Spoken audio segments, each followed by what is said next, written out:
નમસ્કાર કલમ યુદ્ધ સમાચારની સાથે હું છું આપની સાથે પાયલ બામભણિયા। તો જોઈએ આજના મહત્વના સમાચારમાં।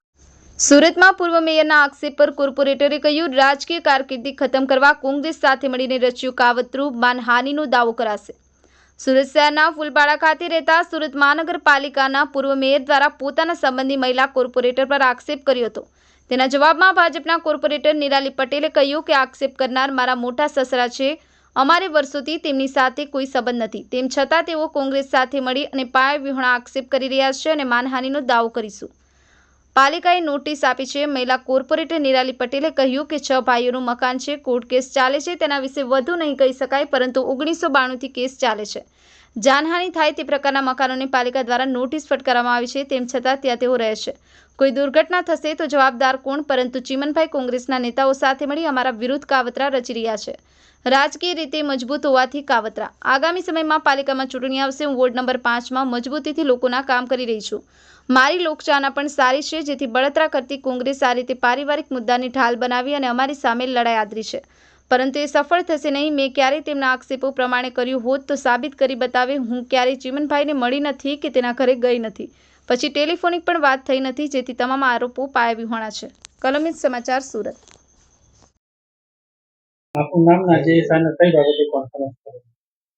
મારું નામ નિરાલી પટેલ છે, વોર્ડ નંબર 5 જનપ્રતિનિધિ। આજે ખાસ કરીને ગઈકાલે જે મુદ્દો ચગ્યો હતો કે ચીમનભાઈ પટેલે મારી પર આક્ષેપ કરેલો છે કે ભાઈ નિરાલી પટેલે મારી પાસે લાખ રૂપિયા માંગેલા છે, તો મારે આજે મીડિયા સમક્ષ એ મુદ્દો જ કહેવાનો છે કે ચીમનભાઈ પટેલ એટલે મારા મોટા સસરા અને માજી મેયર હતા કોંગ્રેસમાંથી। તો તેમને એકને નોટિસ નથી આવી, 6 ભાઈઓનો જમીનનો મામલો હતો અને 6 ભાઈઓને નોટિસો આવેલી છે।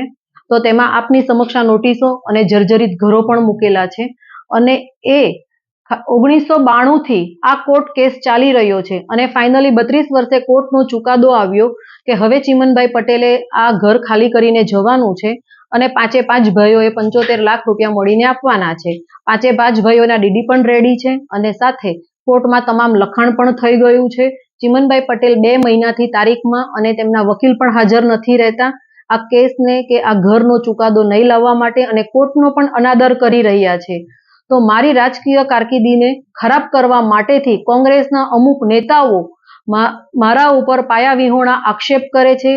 આપ સૌ મીડિયા મિત્રોને પણ ખ્યાલ છે, ટૂંક સમયમાં હવે ચૂંટણી આવી રહી છે કે જેથી કરીને આ વોર્ડમાં હું ખૂબ જ એક્ટિવ હોવાના લીધે મારી ઉપર આ અમારા પરિવારનો મામલો મીડિયા સમક્ષ લાવીને આ પાયા વિહોણા આક્ષેપ કરી રહ્યા છે અને હું ટૂંક સમયમાં ચીમનભાઈ પટેલ ઉપર માનહાનિનો દાવો મૂકવાની છું અને મારા વકીલ આવે એટલે તેમને મારા તરફથી લીગલ નોટિસ પણ જશે।